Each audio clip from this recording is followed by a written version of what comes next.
Hey, everybody. Welcome back to the PetaPixel podcast. I'm going to put my phone on silent. Oh, perfect. That's very professional of you. I'm here with Chris, the curveball Niccolls. Curveball? You're the curveball. We think the conversation's going one direction, but suddenly you spiral it into another direction. Also, my buddy Jaron, the interrogator Schneider, is here with us. Hi, Jaron. I really don't like that name. You don't like the interrogator? No.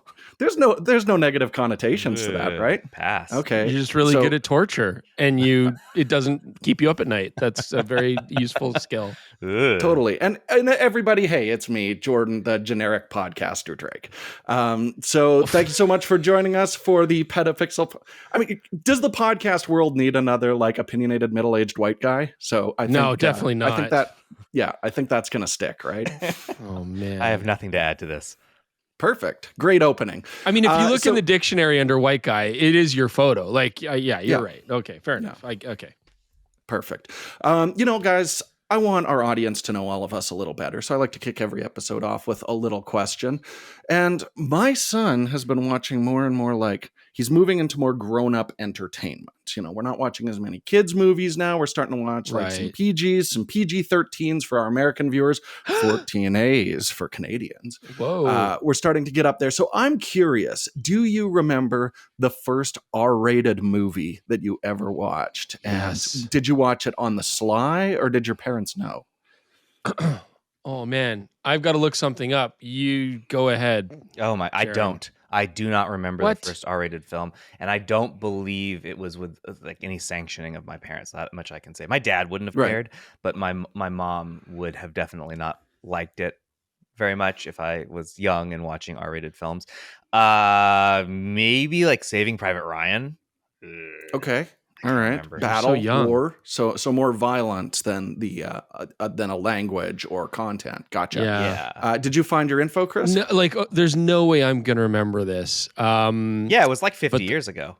Yeah, but the first R-rated movie I saw, I think was actually very classic. It was like at a sleepover, right? Yeah. So, I was young. We're talking like grade 5 or something like that, pretty young. People at home will probably know this. So it was like a real B movie, horror movie, and really like low budget shot. And all I remember is this dude like grew like a weird antenna straight out of like the top of his head. And I don't know. I think so someone bites it off. It was very phallic. That. It was very like, Lorena Bobbitt. It was very interesting.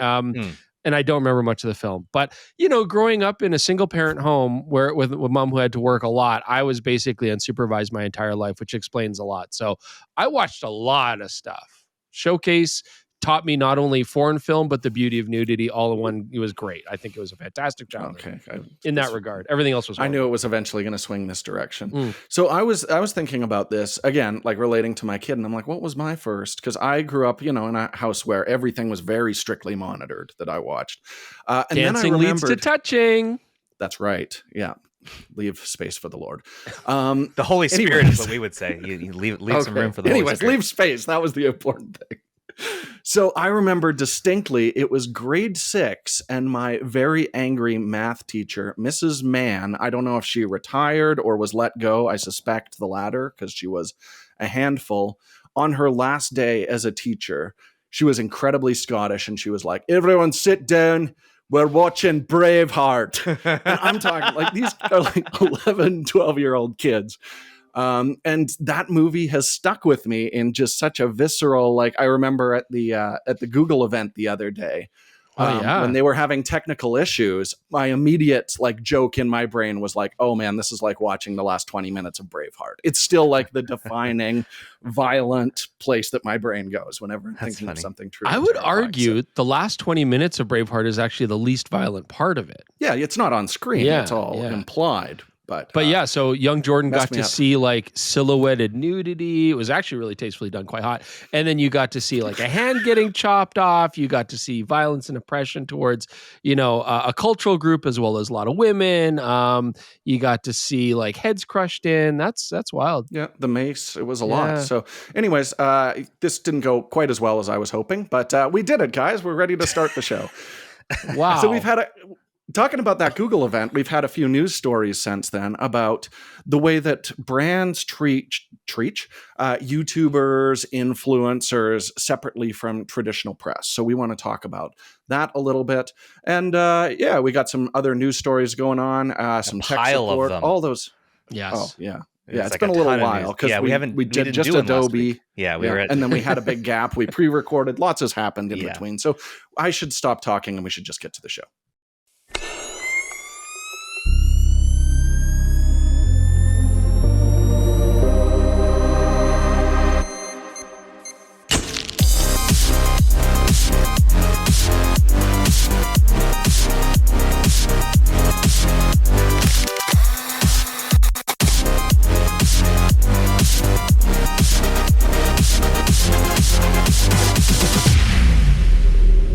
Hey everybody, if you're a birding enthusiast or wildlife photographer, capturing those elusive moments often requires the absolute best equipment. It's like a super demanding type of photography to tackle, and that's why we're excited to tell you about an incredible opportunity from our friends at OM System. Now through September 1st, OM System is offering an amazing deal on their ultimate telephoto kit, perfect for reaching those distant subjects and getting breathtaking shots. So let's break it all down. So you can save $300 on the OM1 Mark II body, a powerhouse camera designed to handle any challenging environment. We got, that's one, okay? Powerhouse. Save $130 on the MC20 2x teleconverter, doubling your reach for those far-off subjects. And then you can also save $100 on the HLD10 battery grip, which gets you extra power. And if you're using a big telephoto, it'll just balance a whole lot better. You know what? I'm also going to call that a beast. That's a beast.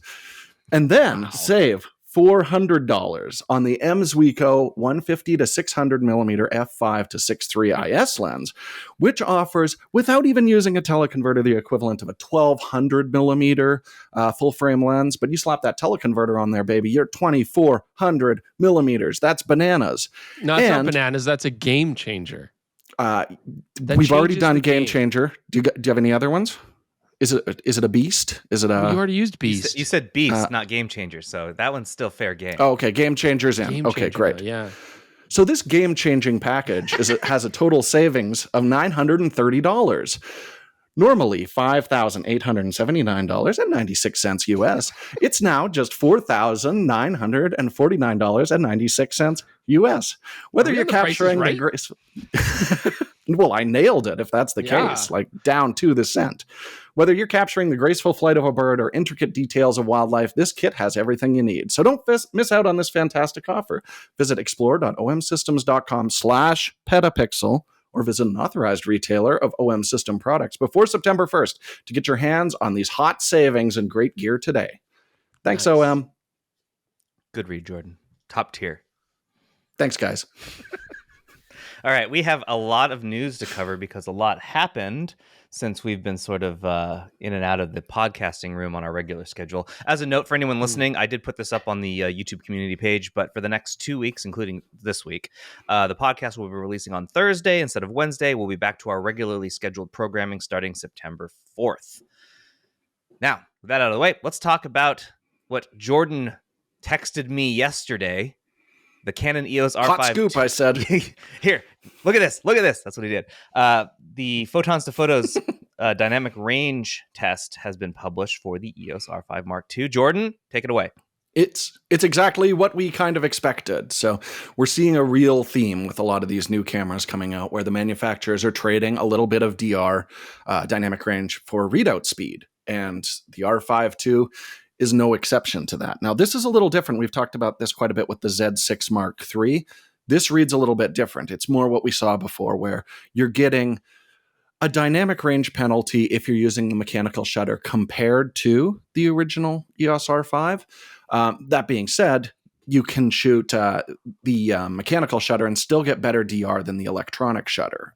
Where what the Nikon Z6 III did is both mechanical and electronic had the same DR, but it was a little bit lower than what we're seeing with the Canon here. So this is going to be a nice option because it's a high resolution sensor. If you still do want to use it as like a landscape camera, you're going to want to shoot the mechanical shutter with this camera. But the good news is if you're doing a lot of sports and action, The readout is obviously way faster than what we had with the R5 original, but also the dynamic range is better. I think because it doesn't have to drop the bit depth with that faster reading out sensor. So we're getting better dynamic range than the original R5 and electronic shutter, and slightly worse dynamic range with mechanical shutter is kind of how everything tracks here. So it does mean you're going to have to be very conscious of which shutter you're using.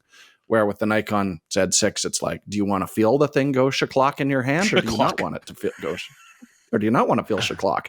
That's a choice you could make. All right, I am now legitimately curious for the R1 because we distinctly asked on the R1 if there is a dynamic range penalty between electronic and manual, and they said no. So, well, what do you think? Specifically what they said was they output the same bit depth. No, in both electronic they said that mechanical. After the word no. They said no, but period. To give context, though, they really did keep it to the bit depth, and they did the same thing with the R5 Mark II. And now we're seeing that even though the R5 Mark II has the exact same bit depth as well, mechanical electronic, there is still a drop in DR, right? Not huge, but it is significant. So I suspect, going off of what we see here, that the R1 will have a very similar situation, that it will have a drop in electronic shutter versus mechanical shutter, despite the fact the bit depth is the same for both. Yeah, also, let's remember, too, to keep context, bit depth, it can be like a rapper, right? Not the one that like gets on stage and busts rhymes. I mean, like, it can be, you can have That's the one, Busta Rhymes. Yeah, Busta Rhymes. He was great. No, what I mean is you can have an actual like lower bit depth data, but still call it a 14-bit file technically, Absolutely. right? Like, so that could be the case too, is that even though we have a 14-bit file, it's, it's not quite 14 bits of data. That might be what's going on here too. I think it's also important to keep note that once you get to higher ISOs, like, 640 to 800 and above, they're basically all on parity, right? This is really as soon as that second gain step kicks in on all of these cameras. To be honest, I can't really think it's fine. I'm looking at these numbers right now. It's fine. If I'm an R5 owner and I'm interested in R5 Mark II, this is not going to stop me from buying it. Sorry for interrupting you, Jordan. I just want to say I don't think this is a big deal. Yeah. And I was just going to say, like, in terms of how this is going to impact the R1, I just don't think we're going to see dramatically different sensor technology between these two. I think they probably have a process for making stacked sensors. What I'm really curious about is the R1 reads out a lot faster than the R3. Is that going to come with a larger DR hit as well? So I'm going to be looking forward to testing a production model the Olympics are over. Get me that production camera. Come on, Canon. I'm excited. I think the big takeaway for me on this is, because a lot of people have R5s and they're looking, well, should I upgrade to an R5 too? And so I think the big takeaway is like your dynamic range is going to take a hit. It's not that huge. I mean, everything's important, but it's not huge. I mean, I don't think many people are going to notice a major difference in dynamic range between the R5 and the R5 II. And as Jordan was mentioning too, if you're shooting electronic shutter, it's actually better than the older R5, although that was not a very high bar in the first place. No. But I would kind of take DR out of the equation when making the decision. The R5 II is still going to give you that much faster burst rate and an interesting autofocusing. So I think that's still going to be the key thing to focus on. One other thing worth noting is we did see in Bill Claff's results that it is applying noise reduction to the raw files at every ISO. Yeah. So that seems to be the direction Canon's going. Chris? Yeah, and baked in, right? So non-removable even in the raw files, and that just seems to be what Canon likes to do. And so, and I think Canon users are used to that now. They just you get less noise or the appearance of less noise in your images, and it does a pretty good job. But you are giving up some detail, and that's just what Canon does. That's their modus operandi. All right. This one I snuck in here just now, but I decided to bring it up because we talked about it yesterday in our meeting. Sneaky guy. Sony announced 2 new handycams for the first time in Jordan. When was the last time they announced handycams? Oh, it's got to be 5 years ago, 6 years ago, I'm guessing. Well, here you go. They have everything that their other cameras do, their regular standard mirrorless cameras, except, there's more buttons on here than there are in like a ZV-E10 or whatever. But smaller sensors, much smaller sensors. 1 inch. Type 1. They're bigger than they were when the last handycams were announced, but they're still pretty small. They packed them with a bunch of the good encoding, though. So it'll do 10-bit 422, and it is also loaded with Sony's AI tech. It has the standalone AI chip for autofocus. You're going to buy one of these, right, Jordan? I don't think so. I mean, it would be fun to shoot an episode on a big old camcorder again. Yeah. It's been a long time. But it makes sense because these have been stagnant for so long. And yeah, things like the Sony menus and then all of these codecs, they've really evolved that in the last little while. Yeah. So it makes sense to put the latest processing into this. And yeah, I mean, for like broadcast, things like that, a Type 1 is fine. But even if we're looking at like event shooters, they've really abandoned these because they want, the better low light performance, the flexibility of interchangeable lenses that the mirrorless cameras will give you. I really feel like this is kind of a bit of a dead zone in the business, but clearly there's still a few people grabbing them. I could see for like, churches and things like that. Yeah, dock works. It would still make people some might sense. still like it. A big built-in lens. You have to remember, I mean, it's the convenience, right? I mean, the 20 times zoom that they're giving you here that's built in. It's not too slow. I think it's 2.8 to 4.5. I mean, that's pretty typical. Yeah.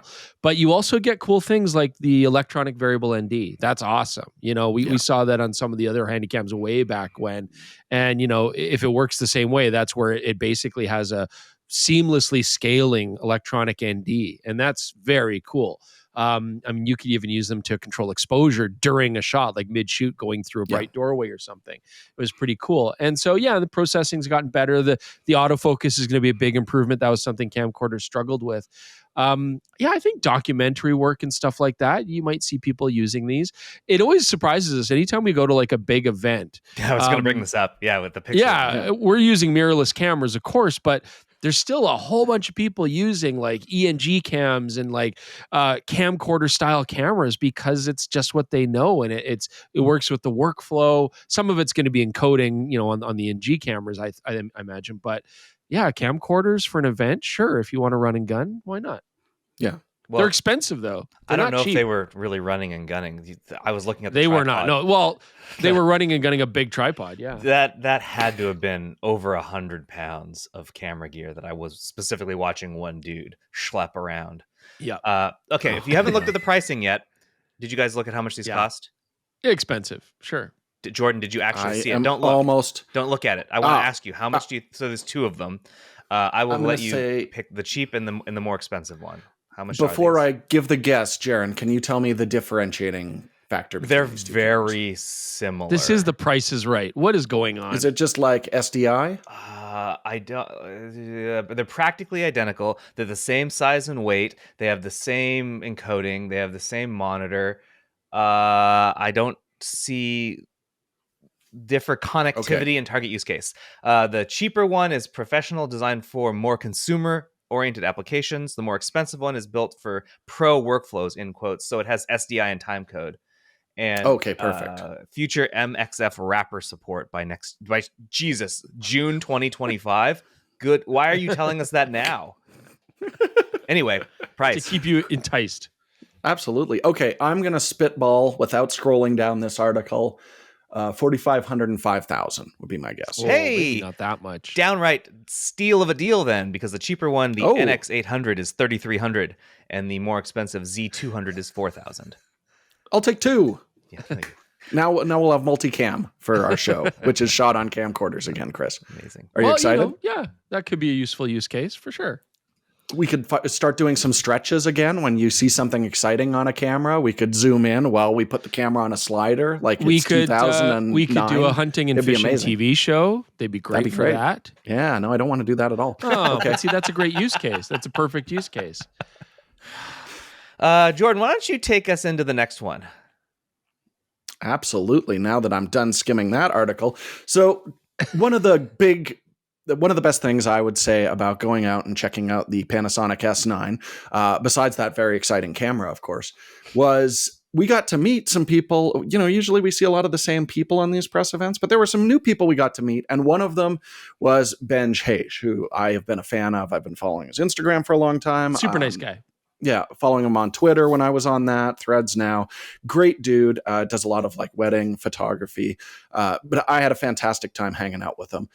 Just totally solid. And you can see him in our video as well. He pops in and out throughout that. He's holding a reflector in one shot. But he was traveling and someone lifted his camera bag. He left it just out front of his, I believe it was an Airbnb. They took it, but fortunately he had an AirTag attached to his Sony A9 III. So he recorded using those Meta glasses, which is why it's slightly off center the whole time. If you remember, Chris, we struggled with that a little bit.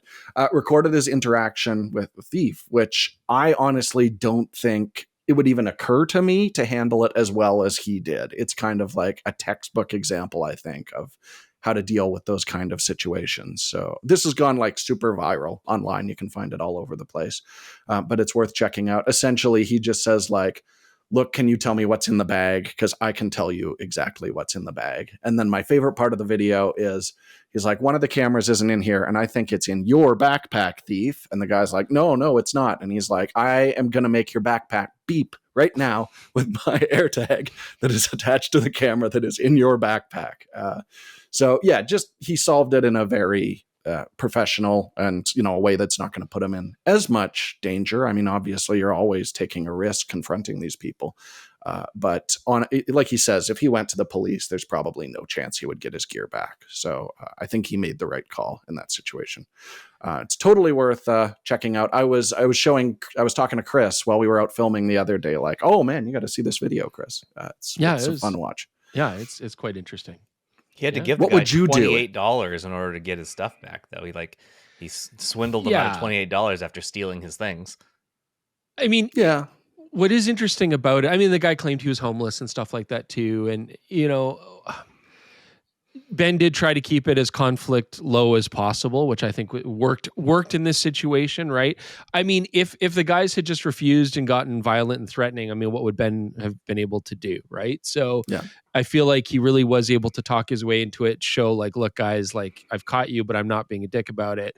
Can I please just have my stuff back? Let's not escalate it. And I think luckily the people were like, yeah, no, okay, here, you can have your stuff back. I love the bystander laughing throughout the exchange over to their left there. There's just guy, I mean, chuckling to himself. It's nice that there was other people around, right? Like that would have, helped. You're not finding some guy in his house or in an alley or something like that. But it turned out really well, and that's great for Ben. I'm happy that he got his stuff back. I think Ben would be the first one to be like, I don't necessarily advocate doing what I did. Like, calling the police is always the safest bet. But in this sometimes case, they won't do anything though. So. Yeah, or it'll be too late when they do, right? Like, so yeah, interesting. Earlier this month, I wrote 2 stories. One was about Ricoh's G900 II, and then the other one was because of a feature it has. I wrote another one following up. The G900 II has a password lock feature where I don't know exactly how it works, and I don't know. It's probably whenever the camera is turned off or is in standby mode for X amount of time, it requires a password to open it again. And there's reasons to say that this isn't it's not necessarily the best approach because some photographers like the ability to turn the camera on and quickly take a picture and turn it back off or whatever. Yeah. So the password would prevent that. However, I argued that at least it should be an option. And someone who has been a pretty strong proponent of some type of change in the camera industry, despite, because right now the reaction from every manufacturer is we've tried nothing and we're all out of ideas. And I'm sort of sick of that because like we started putting theft prevention in smartphones, and smartphone theft has fallen significantly. There is data to back that up. If anyone says no, it's not, it's still a major problem. Sure, people still steal them, but to a lesser degree. Tony Northrup has been a big, like, outspoken person about needing to get some type of protection in cameras for a while. And he did respond in the comments on PetaPixel to Benj's video, and he says that this should, like, the fact that he was able to beep his camera remotely and find it and track it is a huge deal. And still, without fail, someone will say, well, people are still going to steal them anyway. Is like, so like, okay, so you'd like us to do nothing still then? You would still prefer us to make no action and attempt to dissuade this in any way? I just find that to be the weirdest response. Yeah. Like, why people will still die in car crashes even though we have seatbelts. Like, come on. Yeah. Well, and it takes time, right? If you incorporate some sort of situation where you can track your cameras innately built into the camera, right? Yeah, for a while, thieves are going to steal it, but when they start, or, be able to track it and shut it down remotely, right? Mm-hmm. Thieves are going to be able they're going to be able to steal your stuff, but eventually they're going to catch on like, oh, well, nobody wants to buy these. Like, the market will dry up and die. Lenses and stuff like that. I mean, I don't know how far you go. The problem is, of course, with the end user, this is just going to make the products more expensive. But they're already so expensive. To have no protection at all in them, to me, is a huge misstep. For lenses, I think they should make something like, remember the club that you could put on your steering wheel? I want something like that. Like your lens won't zoom anymore with this giant bar attached to it that you have to unlock with a key. I think that's something a little more like, in there where like two small little bolts will hold the lens in place so it can't be removed. If I'm going to play devil's advocate, though, like what's going to happen to a lot of people is their camera gear is going to get stolen. Let's say you could lock it. Then the thieves are probably just going to throw it off a bridge or trash it or smash it on the ground. Correct. There will be a period of time where that will happen, and then eventually theft will stop or significantly decline. Yeah. It's the same thing happened with phones. Yeah. But we are walking around with very expensive gear on a regular basis. Fortunately, Jordan and I haven't had any theft problems up to date. We've talked to some unsavory characters, but nobody's ever tried to lift our stuff. And, having a bag left or whatever. I mean, I've left my phone around a lot of places, and so far people have been really nice about being like, hey, I'll come meet you in the park. Here's your phone. So, yeah, that's a rough one. And I'm glad that it worked out well for Benj. It's an interesting watch. Everybody should check it out. All right. We are now approaching the halfway point of the news stories. This week, Frame.io announced that you can now send your photos with compatible cameras directly into Lightroom using Frame.io with Camera to Cloud. Neat. This is how it should work. Yeah, this is great. There you go. This could be a short one. Yeah. So as opposed to the issue before was you really had to go in between with your phone. So this does streamline the process if you've got Wi-Fi right on site. So studio photographers and stuff, commercial sports work, photographers, wedding photographers, they'll all love this. Makes so much sense. Yeah. I believe. Okay, I'm going to go off. I am going to go on a rant here. I'm going to go on a rant. Oh, no. Sorry. Right. No, a good one. It was curveball. It was interesting to me how like a lot of wedding outfits, the classic thing is always just shoot a bunch of stuff and then go back, and 2 weeks later photos are edited and stuff, right? But now actually I noticed a lot of bigger outfits, they actually have, they're shooting and it's going directly off to a computer, and they have a staff member actually editing right away and culling and all that kind of stuff. I was like, oh, that's interesting. I mean, yeah, it's more expensive, but it streamlines the process, lets you shoot a lot more weddings, really speed things up. So that was interesting to see. Yeah, we're seeing a lot of these day of services where you'll have like an edited video at your reception or, the start of a slideshow or something like that. Very cool. Speaking from experience, as cool as that is, miserable. Nightmare. Absolutely miserable, especially for the video guy. I had a guy who was the one I would call, be like, all right, Pat, unfortunately, this client has opted for the day of edit at the reception. And he'd be like, all right, I got my 6 Red Bulls and my Adderall. I'm ready to go. Yeah. And he would crank to do all of that. And it paid very well, but goodness, I don't know about his liver. What I was going to say before Chris took us off tangent a little bit, Tony responded to this comment, this article too, about Frame.io's camera to Lightroom. And I liked what he said. He says, I'm glad they're putting the infrastructure in place finally. We'll probably need to wait for a future generation of cameras to get us workable Wi-Fi speeds because most send around 10 to 12 megabit per second.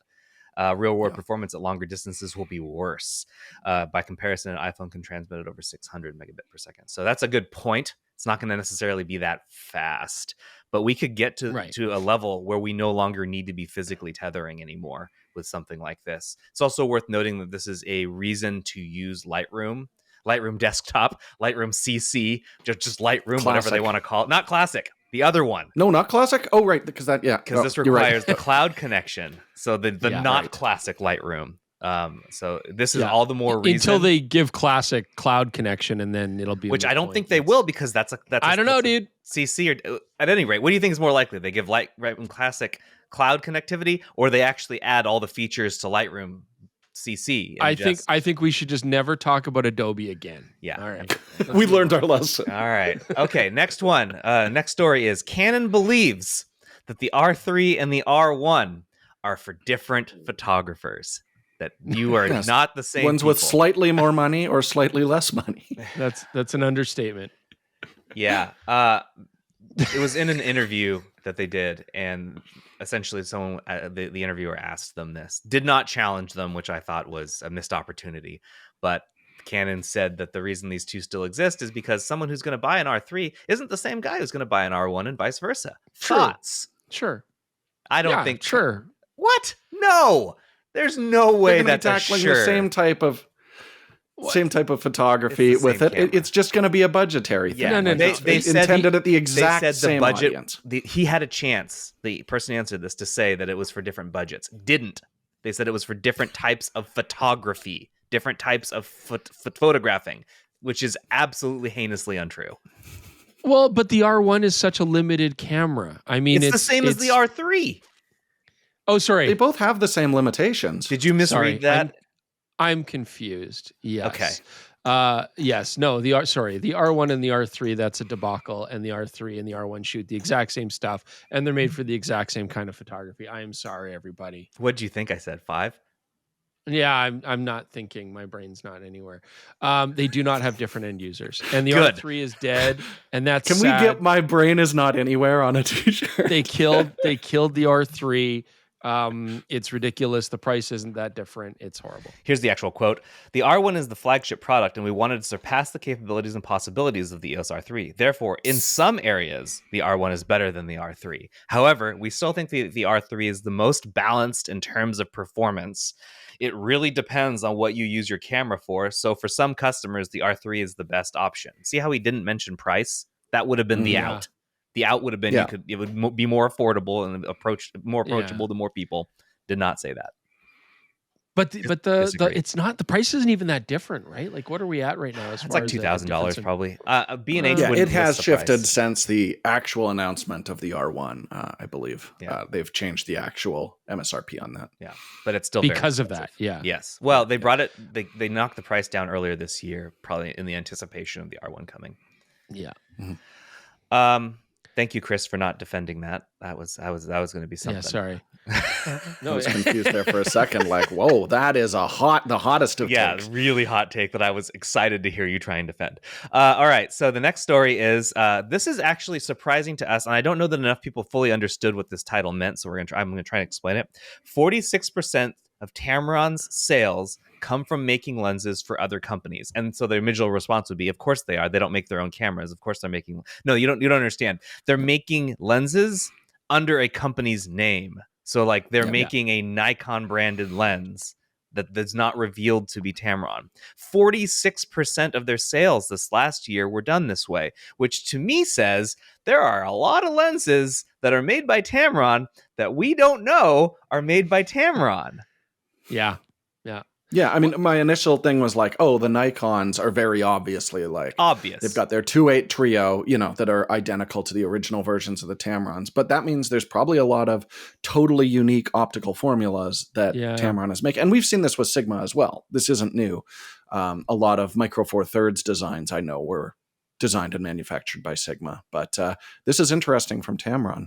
Do you think some Sony lenses are made? Like 100%. That's why I'm asking you. If you had to guess, what lenses aren't made by Sony, Nikon? Those are probably the big two. Gosh. Which ones are they not making? They're very good at covering that up. They're very good at covering obviously, that up. because this number was way higher than I thought, and it's way up over last year. This almost half the Nikon's business. is obvious. Yeah. Nikon's is obvious. Well, the rebadged one, yes.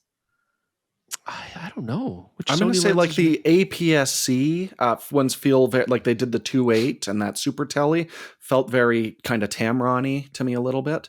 I could see just kind of those lower, like not the flagship G-Master and stuff like that. Like remember they brought out all those really compact primes? Yeah. I could see that as well, potentially. I mean, that's interesting. I mean, good for Tamron.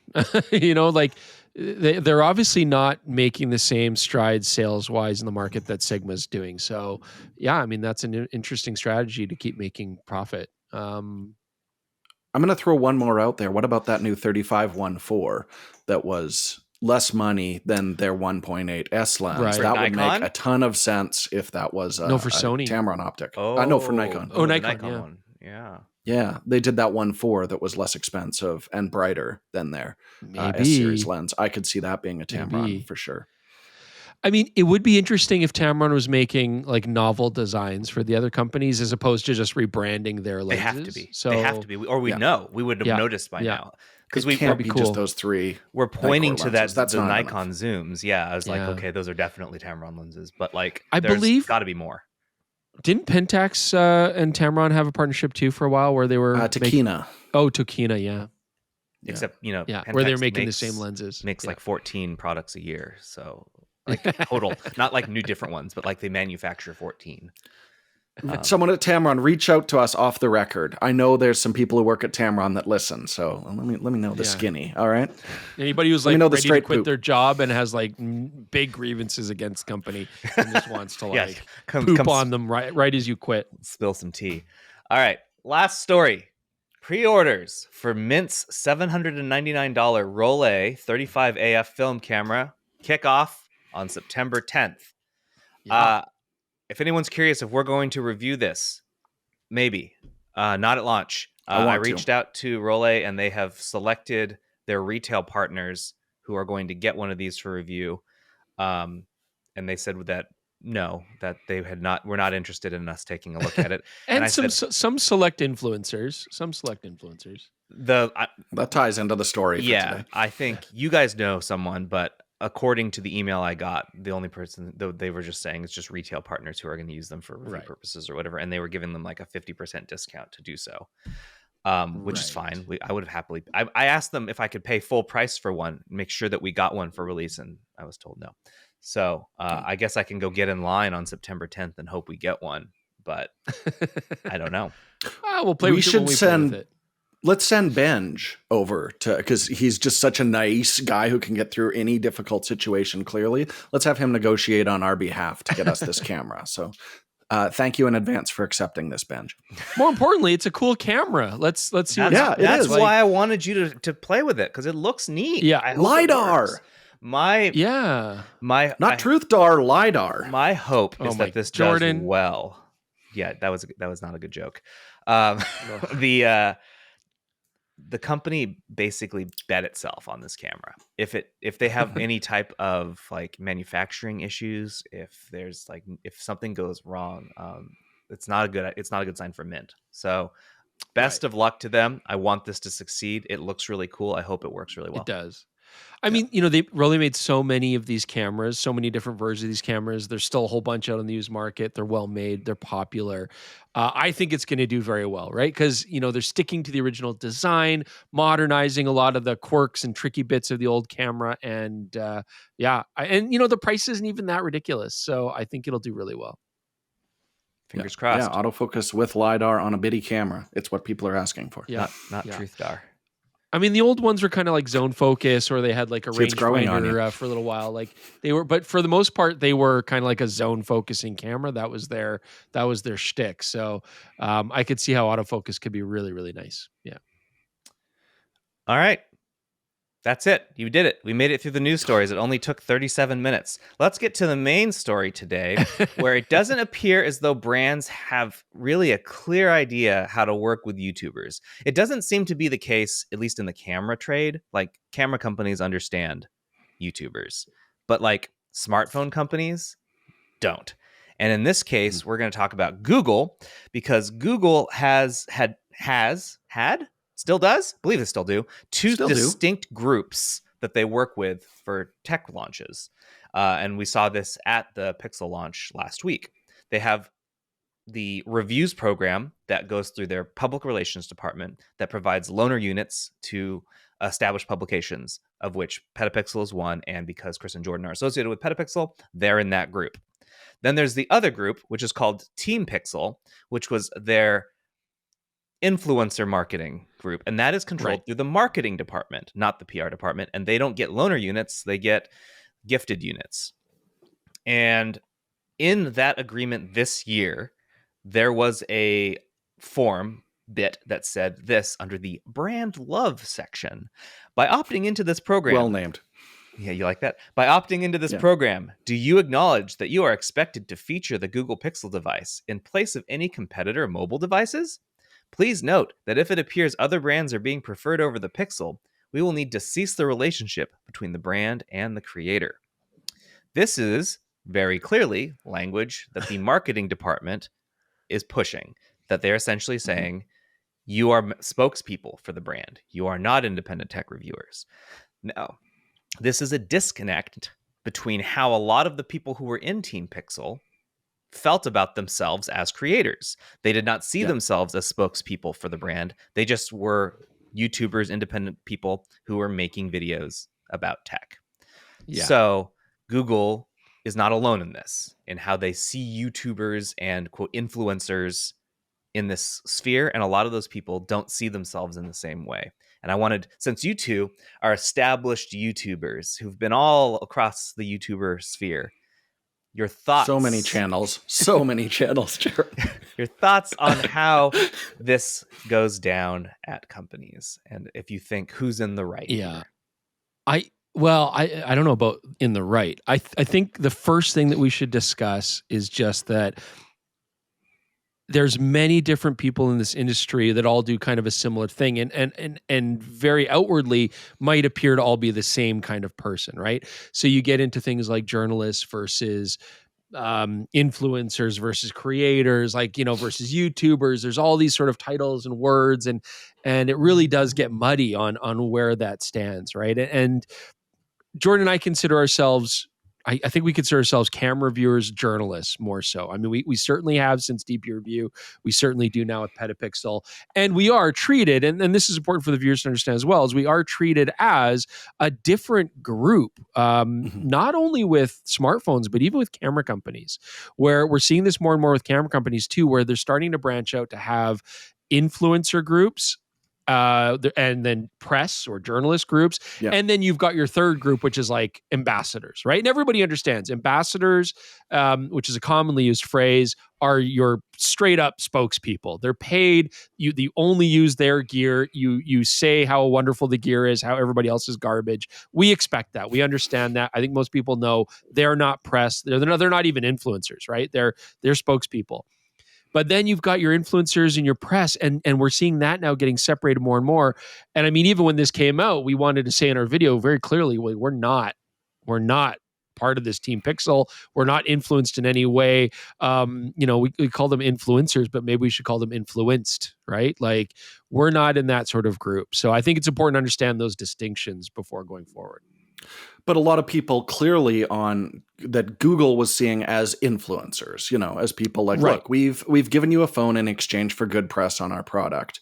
There were people who were making legitimate reviews who were caught completely off guard by this. They're like, yeah, I'll join Team Pixel if I get to review a camera at launch, get those views, but had no idea that suddenly they were going to spring these extra restrictions on them. Like, I know you've got a quote here, Jaron. Yeah, I got something from Ted Forbes, our buddy Ted Forbes, the art of photography. I reached out to him about this because Ted was part of Team Pixel a few years ago. He hasn't worked with Google in a couple of years, but back then, and even before this year, this was the first time this ever appeared, Google didn't seem to really, in the agreements, differentiate how it thought of these different groups. This was just the first time Google kind of made it obvious that this is what they thought, that these are distinct groups, and one of them it could control and the other one it couldn't.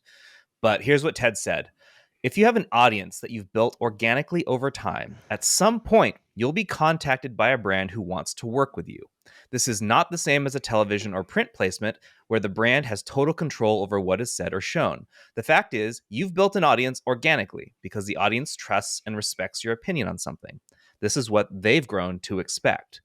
As the world of, quote, influence has expanded, there are a lot of people willing to take a product for free in exchange for praise in return. This can also mean pledging exclusivity to only talking about that one brand.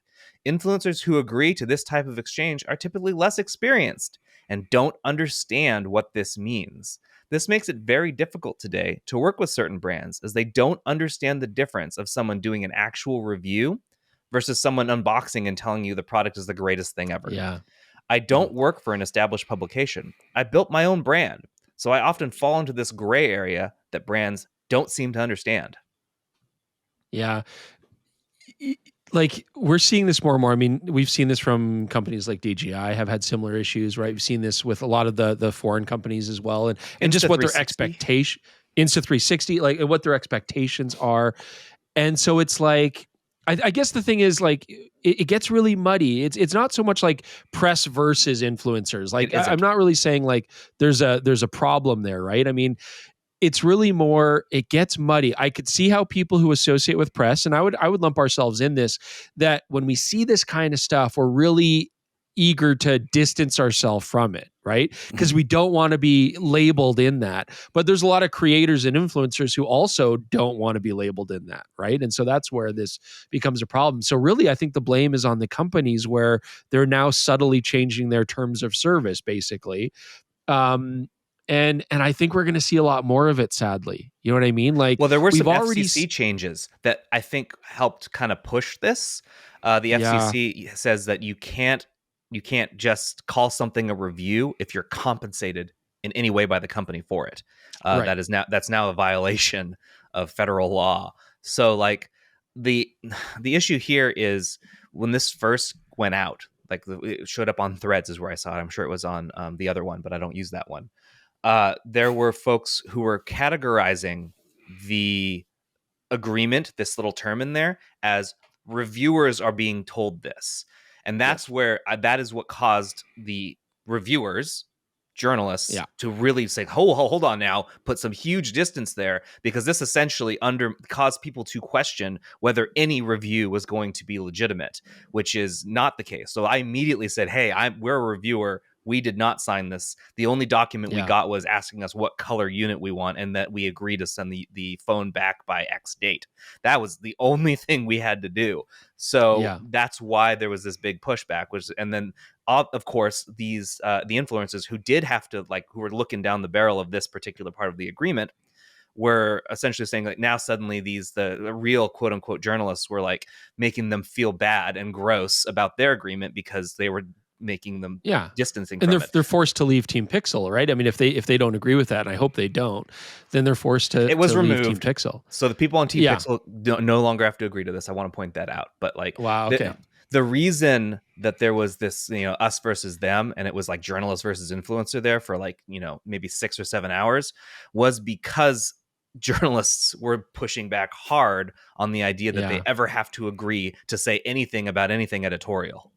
And but by the end of it, I think I wrote a story where it was essentially like there is a disconnect from the brand level. That's the problem, which you just said also, Chris. But it's really tough for viewers as well, because unless we specifically specify that, they don't know what's legit and what's not. If they're just skimming through thumbnails of people holding a phone out in front of their face, it's very, very difficult. I mean, one test I always recommend is just quickly check.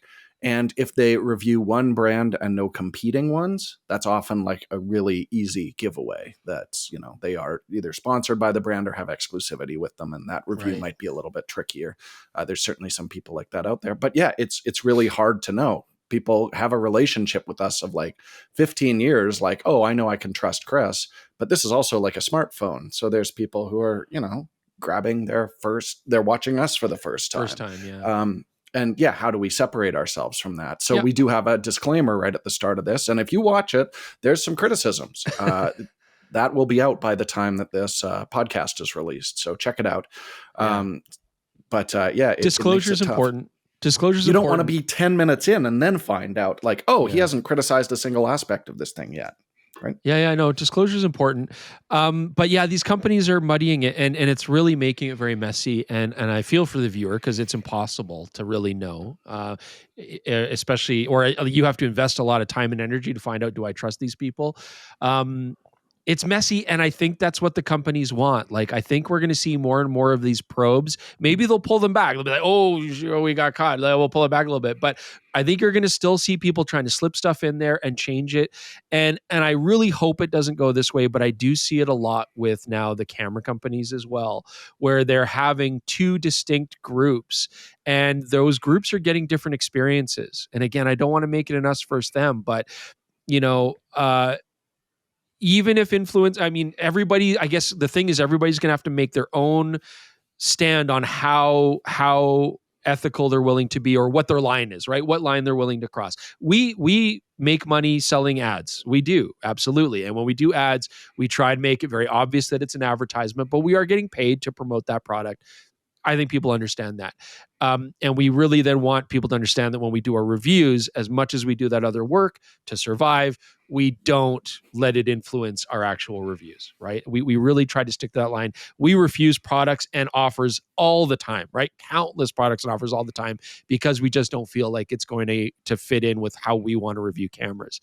But yeah, I could see how a lot of people are over the place. It's changing the market. Camera companies want people to say nice things about their product. Yeah, and I really hope that gets pushed back. I worry about that. One thing I want to add is brands may feel uncomfortable treating influencers the same way they treat established publications, just from the fact that some influencers don't read their agreements and don't obey embargoes. So I pointed it out. There is one YouTuber who is clearly got on the Team Pixel thing, because that's the only way he's going to get a phone. And within a couple of hours of the announcement, published a comparative footage video comparing footage from a Pixel 9 Pro to a 15 Pro Max. And all of us are under embargo right now. Well, we were at the time. We're not anymore. Our review's up. But this guy in 6-7 days published 19 embargo breaking videos. Yeah. So this is why YouTube or YouTubers are not looked at the same way as established publications, is because they can easily point to multiple cases of influencers or content creators who are independent breaking embargo because they have no experience or knowledge working with NDAs. And it doesn't matter if there are journalists who break NDAs and there are influencers who don't, but an established brand is easier to hold accountable than a single content creator. And once this guy, we've reported them, Google knows, doesn't matter. They have these videos are still up. Yeah. It does not matter. They don't seem to be able to do anything. So that's tough. So now Google is basically going to be like, well, we can't work with them in the future. And that makes them second guess all the other decisions they have to make about who people they would put on the same level as this guy. Yeah. And this is important for our viewers to know as well. With big products, a lot of the time you will see a launch video, which is basically, here's what you need to know about it. And it won't have images in it, or, we can't actually compare it to anything. And then you'll see the follow-up come after that. And that's specifically because of those NDAs that are quite common, especially in the smartphone world. So if you're wondering, because we did get a bunch of comments on that Pixel, like, hey, you're not even showing me a picture from this thing. Like, we're not allowed to. But don't worry, you're going to see a hell of a lot of pictures in the full review that's out now. Yeah. Those intro ones are essentially for folks who just want a quick, what does X creator think is important? So in this case, what did Chris and Jordan think was the most important thing to think about on this as you consider what to look for when full reviews go out? That's the adding fireplaces to beaches where there were no fireplaces before. That's what we care about. Yeah, exactly. All right. Anything else you guys want to say on this before we move on? Let's keep rolling. All right. So, in the words of Limp Bizkit. All right.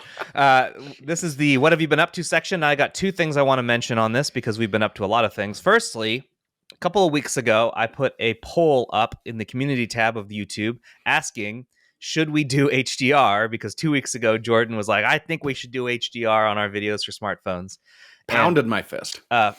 After about 15 or 1,600 votes were in, it was a dead heat tie, 50-50. Could not. Unbelievable. Yeah, it was amazing. It's up on Threads if you want to see the PetaPixel Threads. There's a screenshot of it. But by the end of it, we're 3,200 votes.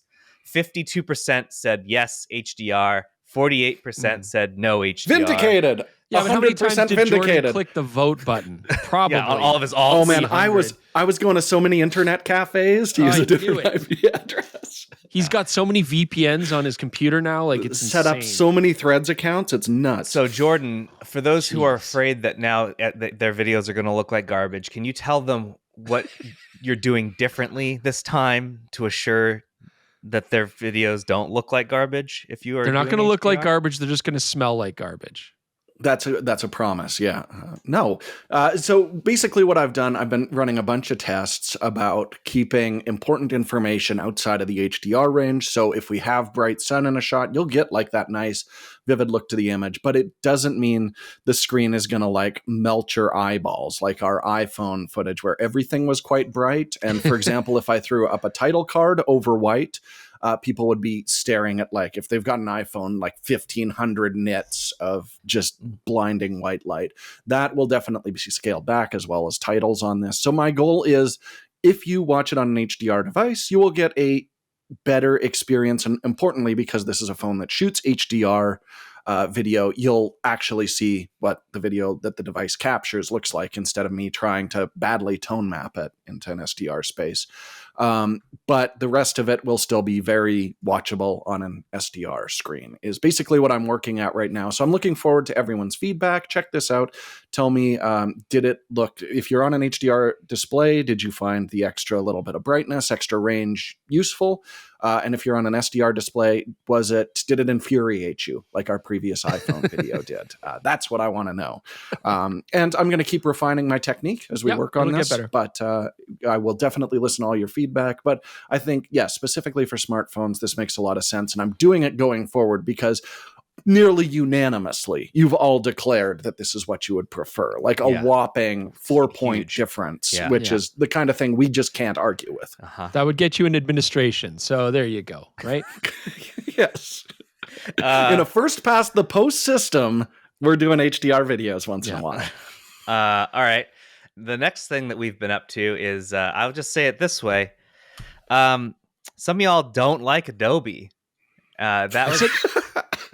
I said we're not going to talk about this anymore. Well, I do. You're not. You can remain silent. I would like to. I'd like to point out that is Chris and Jordan's most disliked thing they've ever been a part of. Is that right? In the history of us making things together, some of which were actively bad, this is by far the most disliked thing I've ever put on the internet. And it's like, guys, we did exactly what we said we were going to do. We asked them your questions and let them answer, and you got that. Talk about murdering the messenger, not just shooting him. Like, I feel no, it was a long. Well, that's why you're the interrogator. It was a long, drawn out execution. And I'm sorry that we much like the last 20 minutes of Braveheart. I don't know if there's anything else to say about this other than you've made it clear, many of you, that you just will never ever say anything nice or even listen to Adobe ever again. So, all right. Well, and look, I don't take that as, getting a dislike video is no fun, but we knew going into it, like, what we're going to do is just talk to them. We can't control what they're going to say, right? But we wanted to have, to give context, like, they've changed their strategy for marketing, and I don't necessarily agree with it. I mean, they changed it for a long time where they're like, well, we're not going to really talk to press anymore. We're not going to really communicate in that way, and that sucks. And that's a choice they made. It was a bad choice, and so we had this hiatus where we have no communication really, which is very strange. And so when they finally say, hey, look, okay, we need to talk about this. Are you guys willing to talk about it? Of course, we're going to jump on that opportunity because, like, our job is to tell stories, right? To tell the story, to try to share the information for you guys at home. And so that's why we wanted to do that. That was our motivating factor. And we wanted to ask them your questions. We didn't want to prepare our own questions. We wanted them to be like, this is what the viewers are wondering. Yeah, speak to your users, basically. Yeah, and you can't, speak to your user base, and we can't control what they're going to say. And some of the questions they answered well, some they did dodge, and that's to be expected, I suppose. What I think was fascinating from this is how much bad blood Adobe has created towards their brand, and I think that's justified. Like, look, we're not on their side saying, oh, you should give them a break, maybe we're saying, hey, give us a break. We just wanted to say it, but I understand it. I get it. And I think it's just a symptom of how much they've hurt a lot of their customers, or lost trust with the customers. Some of this anger goes way back, to subscription pricing. And I'm like, I get it, but I understand why people are upset. I think that's totally valid. Some of it falls on us, and that we don't want that, but we understand it. I think we get it. I think it was just shocking how much bad blood they've created in the industry. And I think they really need to take that and look at themselves. I don't know if they will. I hope they will. But take a look at that and be like, yeah, wow, we're really in deep water here, and we need to do something to change that. Yeah, they don't like hearing it. Nobody likes to hear that they are hated. They did not like to hear that. And I wrote a story afterwards, and they weren't super pleased with the story that I wrote, and I was like, well, I'm sorry. I'm like, it's not my job to make you feel good all the time. Like, and in that interview we did with them, like, if they said something that I actively didn't believe, I did push back. Like, some things I don't have knowledge of that Chris doesn't have knowledge, Jordan have no knowledge of. It's like, what's happening in the company. I can't say, well, you didn't do that. Right. Like, I don't know. I'm not going to do that. But one of on Threads, I put out this thing that's like, some of you, dude, really hate this company. And someone responded recently. This is actually not a bad take. His name's Alex, says, hypothesis. Part of the animosity comes from the fact that these are software that we absolutely used to love. They're what allow us to be creative and deliver our imagination. It's something deep within us. Hate often comes after love. It's deeply frustrating battling software bugs and limitations instead of focusing on your work. And I think I still don't know how many people are dealing with active bugs and crashes right now. Maybe these are things that happened years ago. Maybe it happened last week. But that's a good point. Maybe that's how I feel about Canon sometimes. Is like, please do something good. Do something, anything, to make me feel like my emotions and my love of the brand is somewhat justified. Like I wouldn't yell at you if I didn't care about you, kind of thing. Yeah, I can see that. But then, don't downvote us into oblivion. Jeez.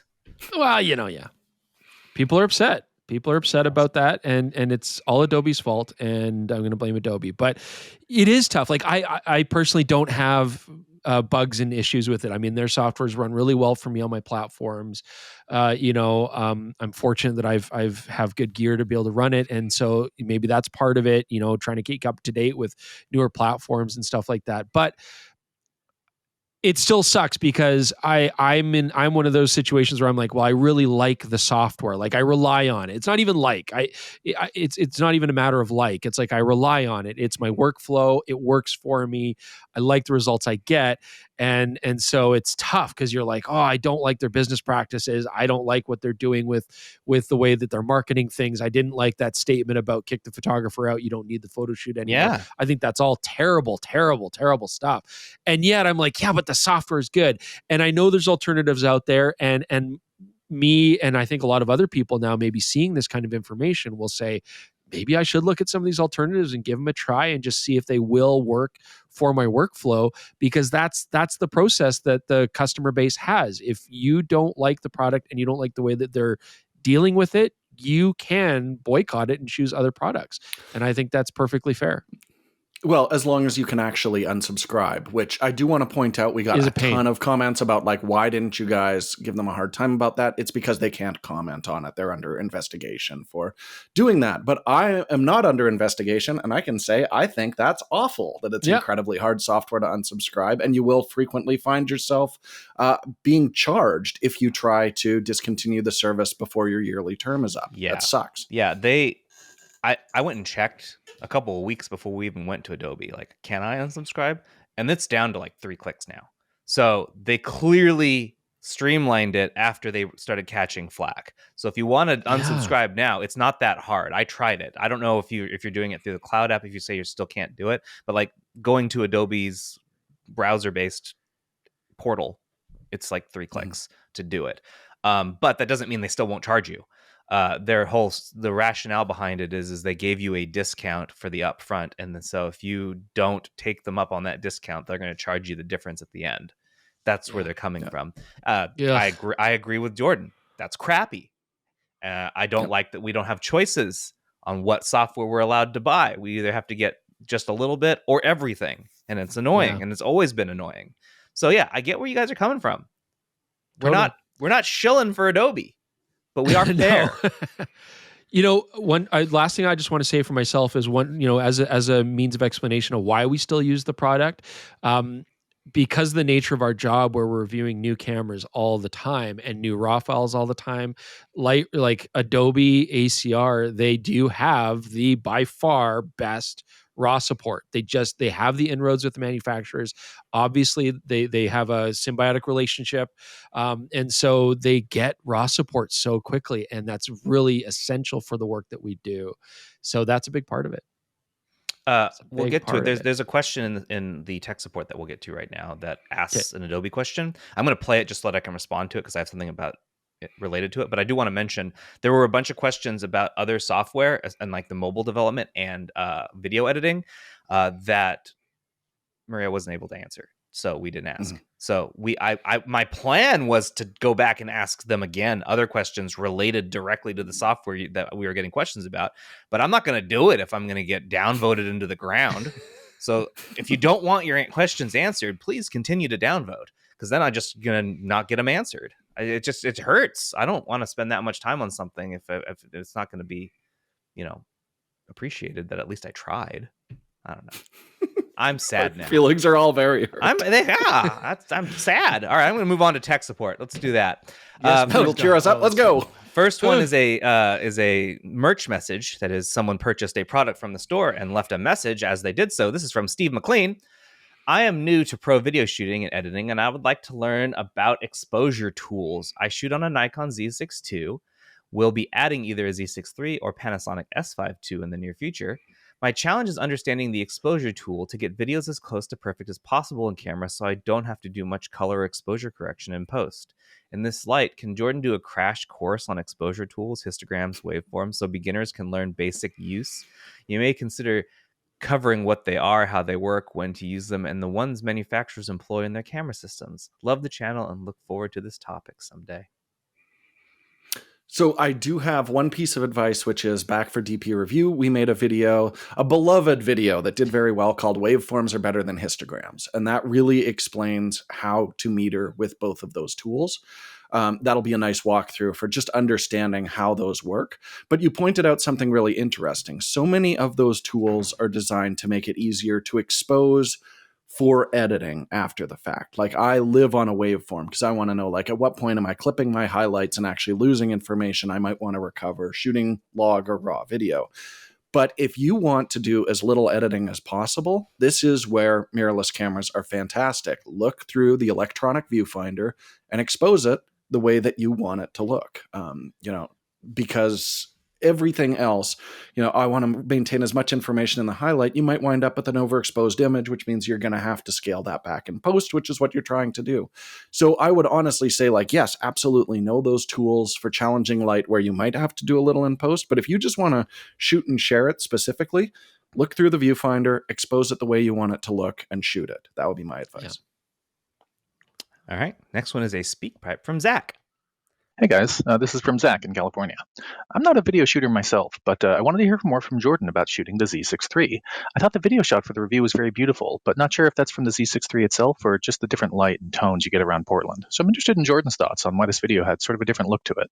Also, I noticed Jordan was not using his monopod to shoot the video and wondering why that is. Is Jordan sick of monopods? Would Nikon not pay for a check bag on the flight? Thanks, guys. Don't take this away from me. I need it for everything. If you're just listening, I'm waving around my monopod that is holding my microphone right now. So there are a few things. First of all, that was a video where we went to a lot of varied locations. I had a second shooter. Jaron was rocking a Z6 III for that video as well. So it meant instead of doing a separate setup, I could get multiple angles a lot of the time of the same movement at different frame rates.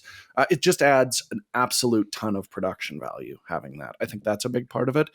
And the third thing on it is the LUT that they gave us, and I've talked about this in our full review, was extremely contrasty. So I found I had to play with the files a lot more than usual. So a lot of the Z6 III, if I was struggling with that LUT, was hand graded, which takes a lot more time. But I actually had a good amount of time to work on with that video. We shot it well before the embargo, so I had a lot more time than usual to actually tinker it, tinker with it and get it looking exactly tinker how it. I wanted it. So basically the rule there is time plus people plus locations equals better looking video, which is something everyone has known since like 1922. They all figured that out in the filmmaking industry. So yeah, if you've got more time and you've got extra friends and you're in cool places, you'll make better looking videos. That said, the Z6 III video for the price is absolutely spectacular. I still think that's probably best in class. And why aren't you using your monopods very much, Jordan? Because I'm not checking bags very often. Jordan and my hates beloved checking Cobra bags. 3s are blame him. just a little bit too big for carry-on size. So if they make a slightly bittier one, I would be all over that. But then you're so tall. You're so tall. But I think it's also really helpful for people to see like what is the handheld performance like on this. Now we did cheat because Jaron was using a gimbal for a bunch of that. But pretty should much have been all of our obvious. A-roll was shot handheld. Yeah. The gimbal footage very looks like- noticeable. Yeah, it looks like Gimbal footage. The plan right now, Zach, is the next time Jordan is forced to check luggage, he's going to bring a monopod and leave it with me. So then I'm responsible for schlepping that around the country for him. So Yay. he likes them still. And love me a monopod. Anything else? No? Nope. Okay. Next one is a speak pipe from Adam. Hi, my name is Adam. I'm a real estate photographer. I shoot using Fujifilm X-T3 with the 8-16. Most all of my work is done around the 8 to 10 millimeter range. Even shooting that wide, I don't feel like I need to use lens corrections. I still use them a little bit, but I don't feel like I need to use lens corrections in order to have a usable image. I am looking to move to a full frame setup. Specifically probably the Canon line. And the two lenses I've been looking at are the 10-20 and the 14-24, I think it is. And both of them require lens corrections in order to have usable images because of the vignetting. It's really pronounced on both of those lenses. And I looked at Sony as well, and they seem to have similar issues even with 20 millimeters up. So my question is this: is this kind of normal for full frame sensors to not be able to get as wide as crop sensors, or is this just something that I'm seeing with these lenses in particular? I would love any additional insight. Thank you guys so much, and I hope you have a great day. It's complicated. So there's a couple factors that I would touch on here. First off, manufacturers, Canon included, but Fujifilm absolutely do this. They have built-in profiles when you use lenses with the bodies, which will do a lot of corrections to the file. You never see really the distortion that a lot of lenses have. It's corrected before it goes through. Even when it goes into RAW and you go into post, the profile will usually be maintained to correct those things. And then you can tweak it as you're doing. The only thing I would say between full frame and smaller APS-C, with wide angle lenses, you push the peripheries to the corners of the frame. If you're getting close to the edge of the circle of light that's being projected on the sensor itself, that's where you get into things like softness. That's where you get into things like vignetting. The corners suck universally on all lenses. I mean, the image quality is better where in the center portion of that cone of light being projected, and it gets worse towards the edges. And with full frame cameras, it's not that there's an inherent difference there, but often you might find that with full frame cameras, because the projected circle has to be larger to cover that larger sensor, then the glass has to be bigger and more expensive and so on and so forth. And so with full frame lenses, they might in some cases try to push that a little bit closer, right? They don't want to make the lens any bigger or more expensive than it already is. Whereas on an APS-C system, because the projection's smaller, less glass, you might be able to afford not only the bulk and size, but maybe, eating up some of the extra cost to maybe over project that so that you're not getting as much downside. You're getting a little bit less light. The bad light at the corners is further away. And so that it's cropping a little bit tighter into that. And you're not getting that bad image quality as much. But again, it all varies based on the manufacturer, what they decide to do with that particular lens as well, how big that circle is, how much money they're putting into it to correct those things. Obviously, larger lenses are also more difficult to make because the actual elements to do a lot of the corrections are more complicated and expensive, and precision is required. And so, yeah, it's tough. Smaller sensors, you generally can get a little bit better result in those corners. I'd like to point out that said, 8-16 is not actually 8 millimeters. It's not actually 8 to 16 No. millimeter. Well, it's equivalent to a 14. Well, I'm wondering if he 12. knows What, that. 12 to 24. He says he lives at Yeah. 8 to 10 millimeters on his APS-C. Well, you're not actually living at 8 to 10 millimeters then. You're living at what 12 to 14? 12, yeah. in a full frame equivalent, sure. Correct. Yeah. But I just want to make sure. He said, why don't they get as wide? Well, they do. That lens isn't actually 8. Sorry, Jordan. Sure. No. No, I was just going to say, we mentioned format, and Chris touched on this, but a whole pile of APS-C lenses from Sony, and especially Micro Four Thirds lenses, same thing. They're counting on digital correction, because when you ask people what they want on their lenses, they want them to be smaller and sharper. And the manufacturers have realized, like, one way we can very easily achieve those two things is by doing distortion correction in post. Now, there's some exceptions where the distortion correction is so heavy it is really impacting your performance. Easy way to test it, just shoot it wide open, check the corners, stop it down quite a bit, just like we do. And if the corners really improve dramatically, then a lot of the time that means it's not distortion correction. That's actually the lens sharpening up. If you find that there's still just a complete lack of detail, even stopping down heavily, most of the time that's because the distortion correction is so extreme that it's just blurring that portion of the image. So it's an easy way to test. All right, next one is an email from Jim Owens. Hi guys, my question is about the theory that full frame has 2 times the light gathering of Micro Four Thirds specifically, but this also applies to any format size. I own both full frame and Micro Four Thirds systems and don't see how this works. The formula for F number takes the focal length and divides it by the given value to standardize the amount of light reaching the imaging surface, film or digital. So let me set this up with my gear. I have an OM5 with a 25mm lens and a Z8 with a 50mm lens, both covering a 47-degree diagonal angle of view. Both lenses are set to f4 at 10 feet from the subject. I set my shutter speed to 1/125th over both cameras based on my handheld light meter and take exposures. The resulting exposures have identical histograms and are exposed the same. Both cameras have a similar pixel pitch of 0.0036 and 0.0039, which does not explain the 2 times theory. The only difference is that the 50mm at f4 results in an aperture diameter of 12.5 millimeters, while the 25mm lens at f4 results in an aperture diameter of 6.25 millimeters, which is exactly 2 times difference. However, the full frame sensor has about 4 times the surface area of the Micro Four Thirds sensor, which based on the inverse square law requires 2 times the light to cover. If anyone is still listening, I applaud you, because this is technical as all get out. Please explain the theory that full frame gathers 2 times the light of Micro Four Thirds and how this applies to other formats. Thanks for all the great work you have done and continue to do for our community. My God, this is a complicated one. Do you want to do this, Chris? No, I just feel like this podcast has already been really depressing and sad today, and now we're going to get into equivalency, and that just makes me even sadder. Yeah,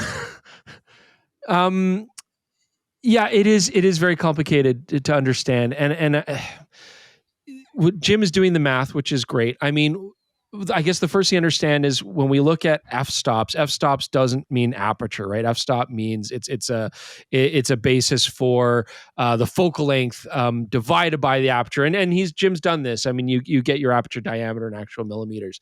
F-stop is really a way to keep exposure the same across different sensor sizes. That's why f-stop's useful. So f4 will give you the same exposure on a small sensor as it will on a big sensor, as well on a medium format sensor. But it doesn't dictate how much light is actually getting. And that's the first thing to explain to get out of the way. Larger surface area of larger sensors does require more light, absolutely, but you are getting more light as well into it. As well, larger sensors, I know they're going to pixel pitch. It really does. It's so horrible to talk about. Okay, so I'll make it really, really quick. You talked about surface area. So when we talk about the amount of light coming in that determines image quality, it's total light gathered. There's a great article on DP Review about this. Total light gathered. It's your shutter speed, your aperture, and then the actual size of the sensor. A physically larger sensor will soak up more light, which will give you less noise. So when we say twice as much light, we're not saying, you need to factor that in when you're using your handheld light meter to check your exposure. We're saying on a full frame camera, if you shoot that at 400 ISO, you're going to get basically the same amount of noise in the image as 100 ISO on a Micro Four Thirds camera. It's that simple. and you're going to get less room to push those shadows because you don't have as much total light gathered. So, outside of, the aperture value and everything like that, it really does come down to shutter speed's the same, aperture is the same. If you have a physically larger sensor, you're getting more total light, which is less noise. And that rule with all modern sensors will carry over. The technology is very similar on most of them. Yeah. But if you want to get into why that is, we don't.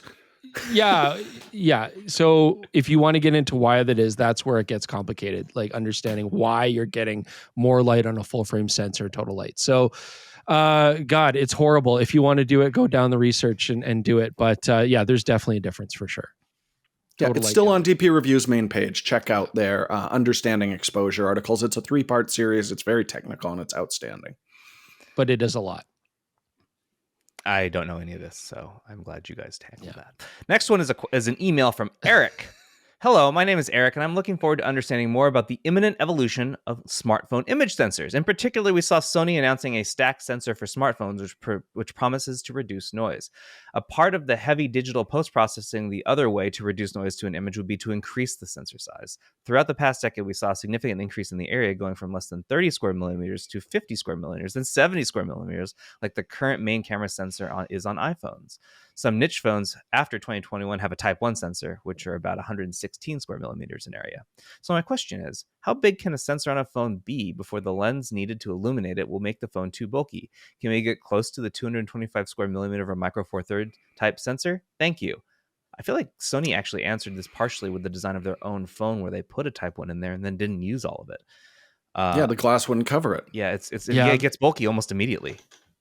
I mean, it's kind of like what we just talked about, right? I mean, it comes down to, what size of lens you're willing to put in front of the sensor. Obviously larger lens, more light.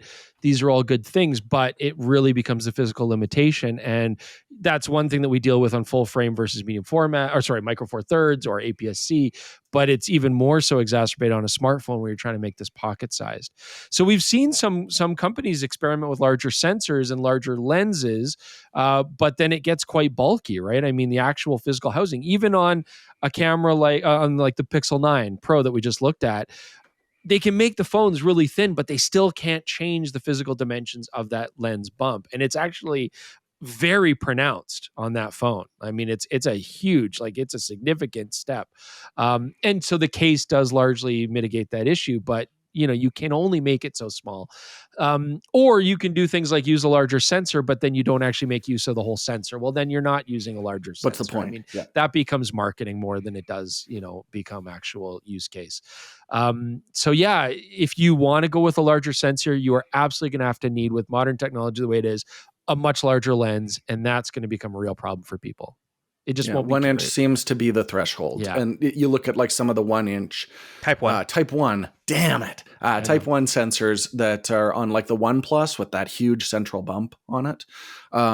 It's getting at the edge of what is actually practical. Yeah. But of course, that is going to soak up more light. And the other thing to remember too is those apertures are going to start getting slower and slower as well. So what is the balancing act? If you want a really compact lens that covers a big sensor, it's slower. Is it better to just have a smaller sensor with a super fast lens that can read out a lot faster? I think that's what most smartphone companies have decided is the better trade-off. There's got to be a reason why the periscope design is not being used on anything more than the telephotos too. Like the idea of moving the optics sideways and using a mirror feels like you could fit more in there and use a larger sensor, but then you're limited to the thickness of the phone, and no company wants a thick phone, so then you're still limited there. Longer focal lengths need more distance, right? It's just the way it is. So you have to have that physical distance for the light to travel. And that's why smartphones now are going so heavy into things like computational photography, stacking multiple images, AI-based noise reduction, because that's a path to get over this hump, is not make the sensors better, but be able to do more with that data afterwards. Eventually we might see, a lot of companies are pushing this. Google's pushing it with their phone, and a lot of other companies are too, where we're trying to get better digital zooming where we're cropping but then restoring pixels, and some of the results are pretty decent. We've seen some very good noise reduction recently, and so a lot of that is coming to smartphone. We've met with companies that are specifically trying to create better noise reduction for smartphones, or for the use of smartphones, because those are ways to get past not having to have larger lenses, getting more total light like we just talked about with the previous question, and saturate the sensor as much more, so we can then just work with the data we have and digitally improve it. And as that gets more and more convincing, I think that seems to be the path. So really then what's interesting is, are we going to see a lot of that stuff come to larger sensor cameras? Eventually. They just don't have as much R&D as the smartphone manufacturers is really, I think, the bottleneck. Just a quick aside on that email is they mentioned, like, Sony says the stacked sensors for improved image quality.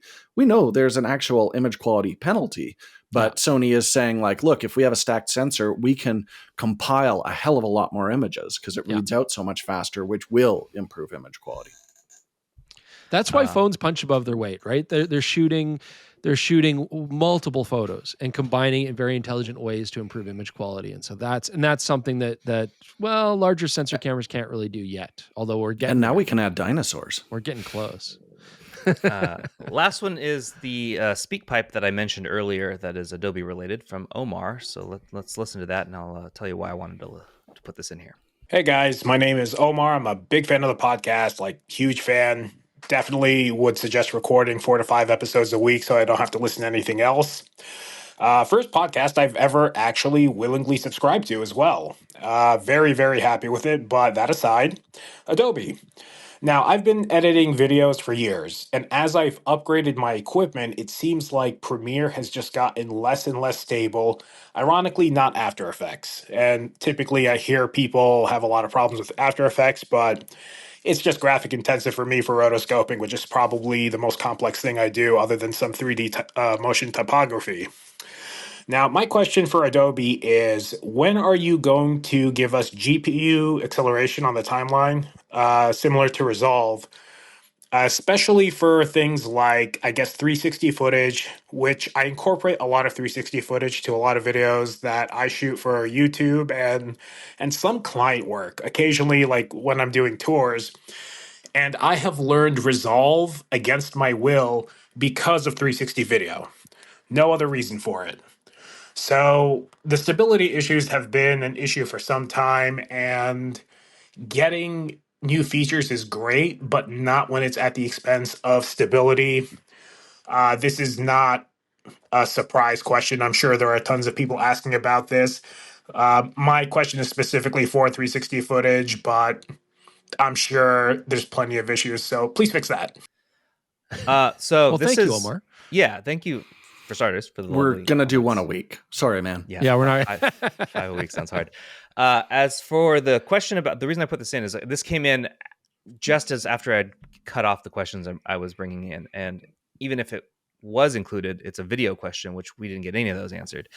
But my guess is what Adobe would have said is that they don't GPU accelerate everything because in their minds there's some reason not to.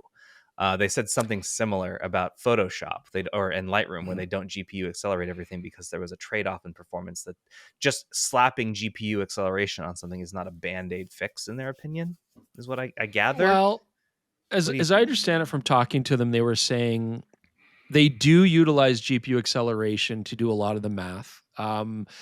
They're trying to incorporate it more. Their line, and again, this wasn't from corporate. This was from the actual designers of the software, which I trust. But they were saying that one of the big challenges they're having is just that there are so many different GPUs on the market, and it's hard to efficiently use different levels of GPUs across different systems, and still maintain things like stability. So they're working on it.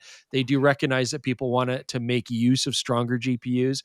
I think they're trying to go with an approach where they at least get a baseline, but they don't necessarily optimize for more powerful GPUs.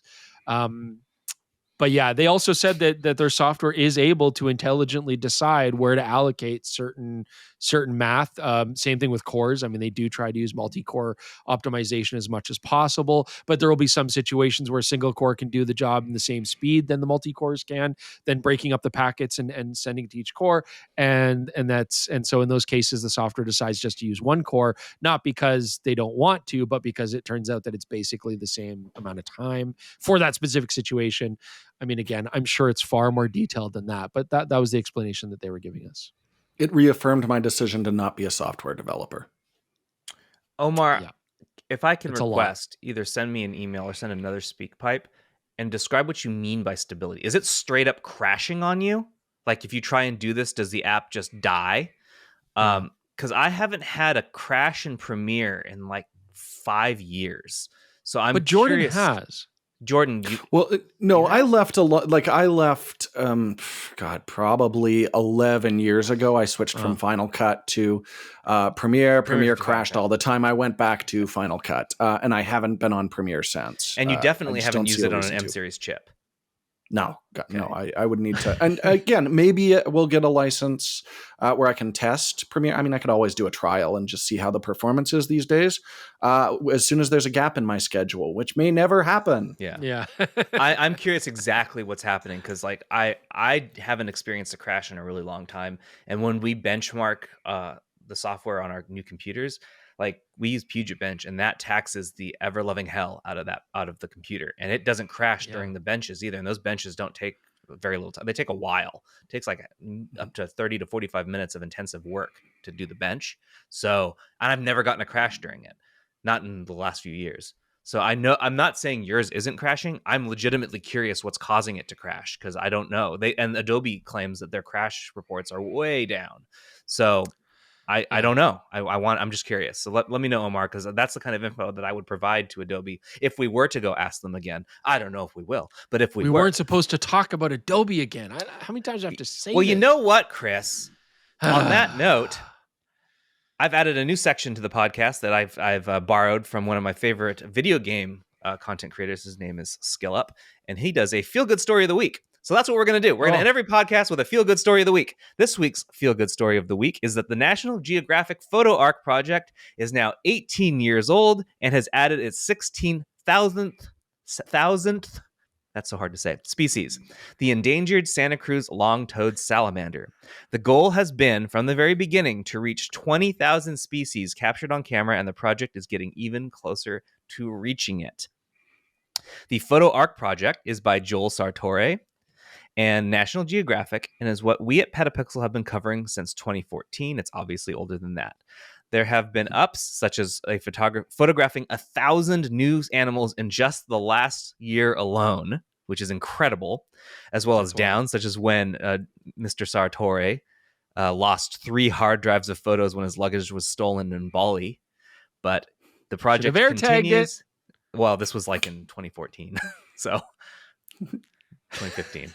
I don't think that was the thing back then. At any rate, we want to say congratulations to the Photo Arc for reaching its 18th year and 16,000th photo species captured.